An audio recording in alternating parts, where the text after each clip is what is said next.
네, YTN 뉴스라이더 함께하고 계십니다. 윤석열 대통령의 동남아 순방이 마무리됐지만 여야의 평가는 엇갈리고 있습니다. 또 첫 예산 정국에서 여야 기싸움도 커지고 있는데요. 주요 정치권 이슈들 김행 국민의힘 비상대책위원과 얘기해 보겠습니다. 안녕하세요. 안녕하세요. 네. 자, 대통령 동남아 순방 관련 얘기부터 해보겠습니다. 네. 자, 위원님, 저희가 미리 좀 부탁을 드렸는데 한마디로 평가를 해본다면 어떻게 할 수 있을까요? 우리 이제 정진석 비대위원장께서 막힌 동맥을 뚫었다. 이렇게 말씀하셨듯이 이번에 한미, 한일, 한미일, 한중 정상회담을 다 한 것. 이것이 바로 그 뜻이라고 봅니다. 막힌 동맥 경화증. 예, 동맥 경화증을 뚫었다. 네. 예, 이렇게 평가를 해주셨습니다. 그런데 민주당의 평가에 대해서는 어떻게 생각하시는지도 좀 들어볼게요. 일단 민주당에서는 굴욕적 외교다 이런 표현을 썼더라고요. 특히 일본과의 정상회담을 두고 과거사 문제 진전 없이 지소미아만 정상화하기로 했다 이런 비판을 했는데 이건 좀 어떻게 이해하셨어요? 일단 이제 그 잘 아시다시피 그 전 정권에서 한일 간의 관계가 엄청 외교적으로 틀어졌죠. 예. 말씀하셨듯이 당시에 이제 그 중요 그 배상 문제와 관련해서 관련 그 대법원 판결이 있지 않았습니까? 이후에 이제 지소미아 파기하고 지소미아는 사실 이제 박근혜 정부 때 시작이 된 거예요. 그리고 이제 일본에서 저희한테 이제 화이트 리스트에서 그러니까 세금 뭐 여러 가지 우대 정책 국가에서 저희를 배제하고 이런 경제적 압박도 있고 하면서 관계가 굉장히 악화가 됐어요. 그래서 실질적으로 저희 주1 한국 대사가 일본의 강요 자체를 만날 수 없었고 막판에 이제 그 문재인 전 대통령께서 그 어떻게 해서든지 그 좀 풀어보려고 했었는데 일본에서 딱 거부했죠. 그것과 관련해서 이번에 이제 그 기시다 총리와 벌써 여러 차례 만나는 거 아닙니까? 예. 특히 이번에 이제 지소미아를 다시 이제 재개하기로 했어요. 이것에 대해서는 굉장히 그 진영 간에 논란이 많다고 봐요. 근데 지소미아라는 것이 잘 아시다시피 General Security of Military Information 그 어그리먼트라고 해서 양측에서 한미일 간에 서로 간에 그 군사 정보를 주고받는 것 아닙니까? 예. 그것과 관련해서 어떻게 그 아베 정권 때 그 일본이 그 일본의 극우 정책에 맞춰서 우리의 그 군사 정보를 주냐 이런 거 갖고 굉장히 논란이 많았었어요. 그것에 대한 반대 의견도 더는 더 중요하다고 보는 게 자 보세요. 아베도 물론 돌아가셨지만 사실 한미일 안보 협력 체제가 따로 갈 수가 없어요. 그때 당시에 이렇게 얘기를 했어요. 우리는 뭐 미국에서 정보 받으니까 상관없다. 사실 그렇지 않거든요.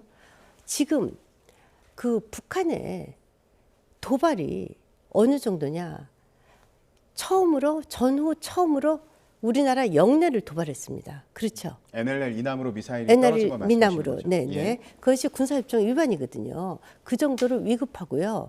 또 7차 핵실험 전쟁까지 하고 있다고 해요.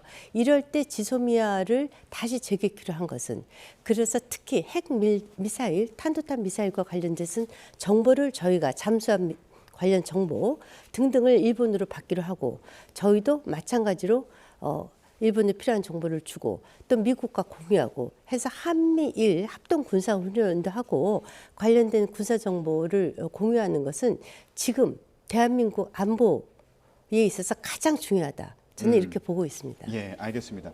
한미일 3국이 북한 미사일 정보를 이제 실시간으로 공유하기로 했는데 네네. 이걸 두고 이제 지소미아 한일 군사 정보 보호 협정을 정상화한 거다 이런 분석이 나오는 상황과 관련해서 민주당에서 이제 비판을 하고 있는 것과 관련해서 입장을 좀 밝혀주셨고요.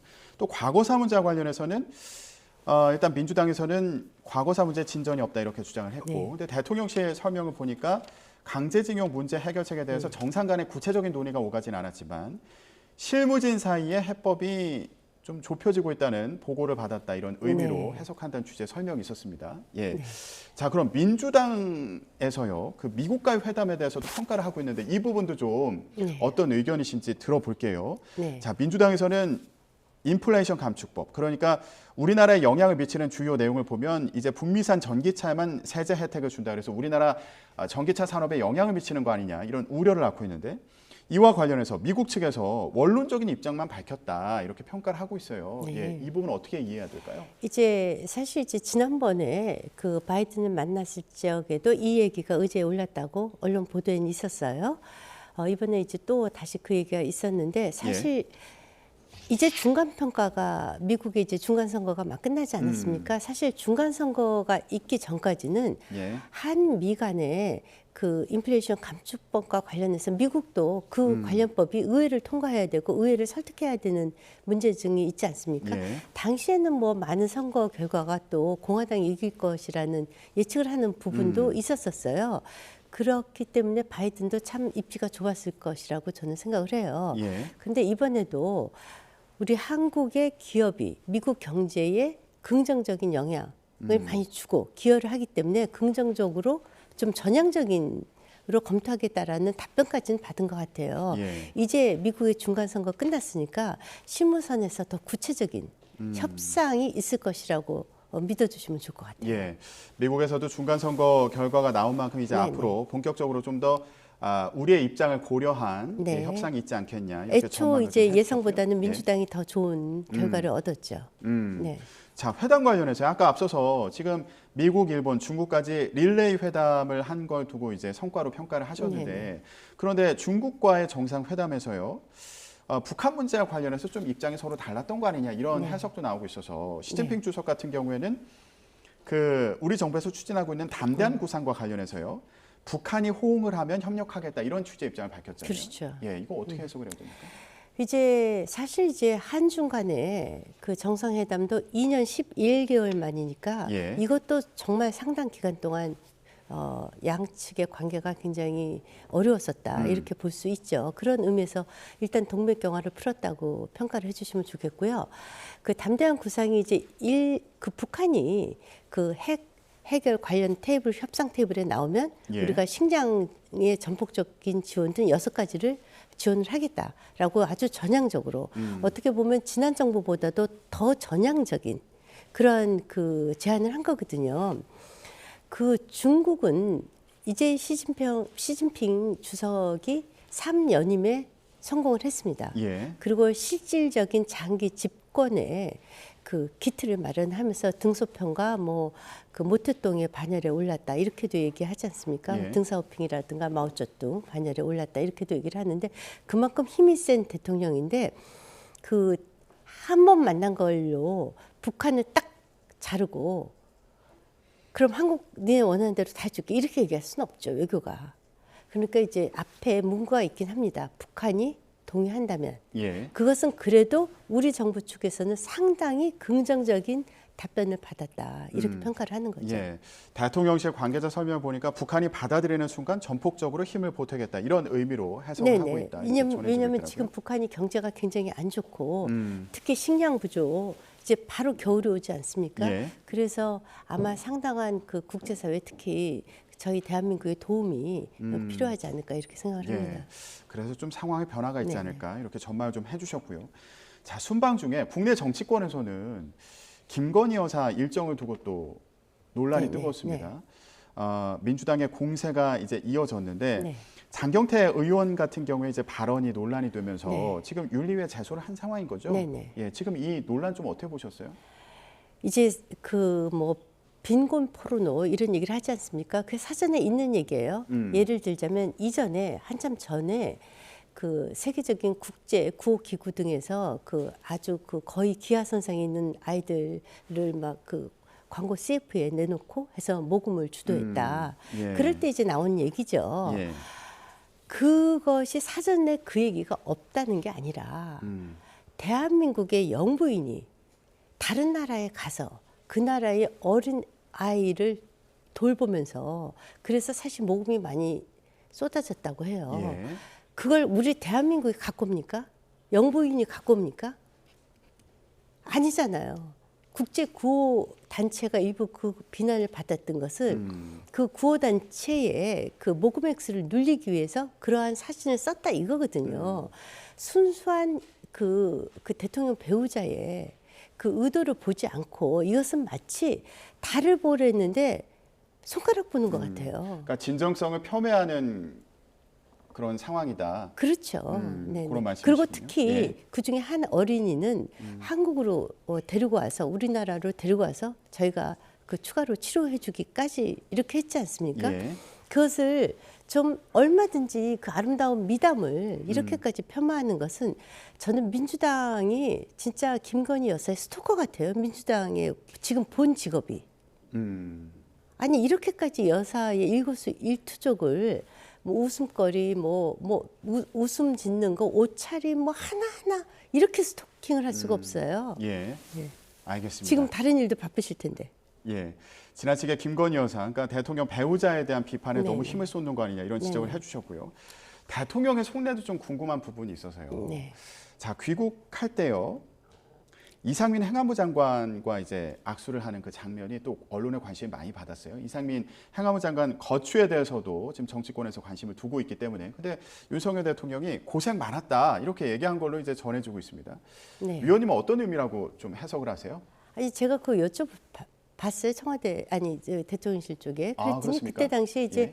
그 원내 그 비상대책위원장하고 주호영 원내대표 또 이제 이상민 장관과 뭐 김대기 비서실장 이렇게 나왔죠 등으로. 예.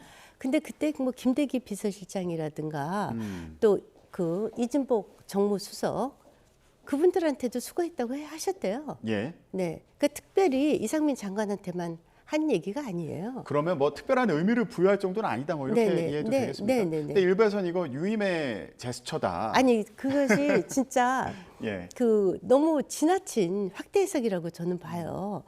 그 전에 저도 뭐 대통령 모시고 해외 순방 다녀오고 그랬던 경험도 있지만 다녀오시면 되게 이제 이렇게 지금의 라인 선상에 계신 분들이 다 그 나와 계시지 않습니까? 예. 그러면 다 그렇게 수고했다고들 그래요. 그러면은 윤석열 대통령은 이상민 장관 거취에 대해서 지금 야권에서는 빨리 경질해야 된다는 주장을 네. 하기도 하고 국민의힘 일부에서는 일단 사퇴 수습 후에 스스로 물러나야 된다 이런 주장을 하는 경우도 있어서요. 네. 대통령은 뭐라고 생각하고 있다고 보세요? 대통령께서 좀 분위기가 모든 있습니까? 책임을 저는 뭐 그 부인하시지 않았다고 생각을 해요. 그래서 대통령께서도 말씀하셨듯이 먼저 선수사되고 저희 그 우리 당의 입장도 마찬가지입니다. 예. 그래서 그 수사 결과를 보고 예. 거기에 맞는 형사적 책임, 사법적 책임과 정부적 책임까지도 다 고려하시겠다 이미 얘기하셨어요. 그리고 보세요. 세월호 같은 엄청난 사건 때도 예.